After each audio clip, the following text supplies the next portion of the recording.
Hello hi this is Maheshwari crypto info. ఇక్కడ చూడండి, human నెట్వర్కింగ్ని ఎలా వాడాలంటే ఇంటర్లింక్లో యాక్టివ్గా ఉండాలి, ఇన్యాక్టివ్గా ఉన్నవాళ్ళు ఫేక్గా ఉండకూడదు అని కొన్ని నియమాలు ఇక్కడ ఇచ్చారు. చూడండి, వీటిని నేను తెలుగులో చూపిస్తాను మీకు, ఓకేనా.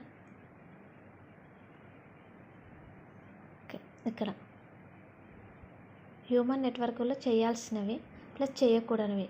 యాక్టివ్గా ఉండాలి, హ్యూమన్ నెట్వర్క్ను విస్తరించాలి, ఈకో సిస్టమ్ ప్రొడక్ట్స్ని సహకరించాలి. ఇక్కడ ఇంటర్లింక్లో చేయకూడనివి ఇన్యాక్టివ్ న్యూడ్ అంటే ఇన్యాక్టివ్గా ఉండకూడదు. రిఫరల్ కోడ్స్ కొనడం కానీ అమ్మడం కానీ ఉండదు. మల్టిపుల్ ఫేక్ అకౌంట్స్ వాడకూడదు. Multiple fake accounts repeated valuation అంటే మల్టిపుల్ ఫేక్ అకౌంట్స్ మళ్ళీ మళ్ళీ వస్తే అది విరుద్ధం అనమాట, బ్లాక్ చేస్తారనమాట, రిమూవ్ చేస్తారు అకౌంట్లని. అలా చేయకూడదు అనమాట. ఇవి చేయకూడనివి, ఇవి చేయాల్సినవి, ఓకేనా. Thank you. నా ఈ అప్డేట్ మీకు నచ్చినట్టు ఉంటే